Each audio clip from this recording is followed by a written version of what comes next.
shown at the beginning of the film. In 2005, high school student Wendy Christensen visits an amusement park in Pennsylvania with her boyfriend Jason Wise, her best friend Carrie Dreyer, Carrie's boyfriend Kevin Fisher, and their classmates to celebrate their graduation. As they board the Devil's Flight roller coaster, Wendy has a premonition that a camcorder, dropped by one of her friends during the ride, will land on the ride's tracks and will be run over by the train cars, causing the hydraulics securing the restraints and train cars to fail during the ride, killing everyone on board. She convinces 9 people including Kevin, best friends Ashley Freund and Ashlyn Halperin, alumnus Frankie Cheeks, athlete Luis Romero, and goth couple Ian McKinley and Aaron Ulmer, not to ride the roller coaster, but fails to save Jason and Carrie, who are among the remaining passengers killed in the derailment.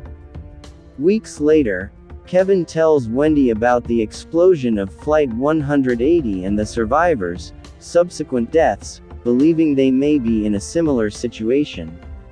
At a tanning salon, Ashley and Ashlyn are burnt alive in malfunctioning tanning beds.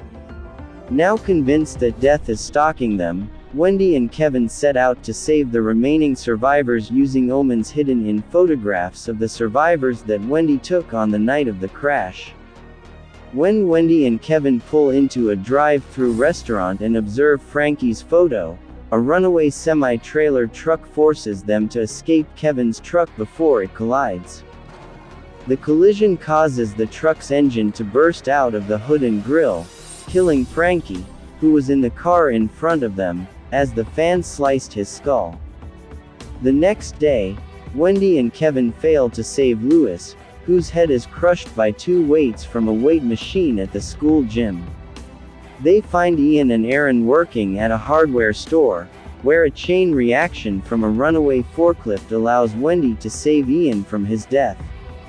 However, death skips to Aaron, who falls on a nail gun that shoots repeatedly through her head, killing her.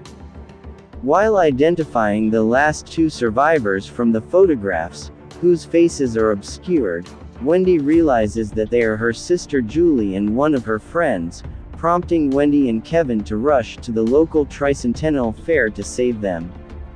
Kevin saves Julie from being impaled on a harrow, but an airborne flagpole fatally impales Julie's friend Perry Malinovsky moments later. After Wendy saves Kevin from an exploding propane canister, the trio is confronted by a grief-stricken Ian, who blames Wendy for Aaron's death, until an unstable cart of firework cannons launches into a cherry picker that falls and crushes him. 5 months later, Wendy experiences more omens while riding on a subway train with her roommate Laura and her friend Sean. As Wendy is about to disembark, she suddenly reunites with Julie and Kevin, who had also boarded the train. Wendy receives another premonition that the train will crash, killing everyone on board. Panicked, the remaining survivors attempt to stop the train as it is about to crash. The screen cuts to black as crashing sounds can be heard implying they died. The film ends with this scene.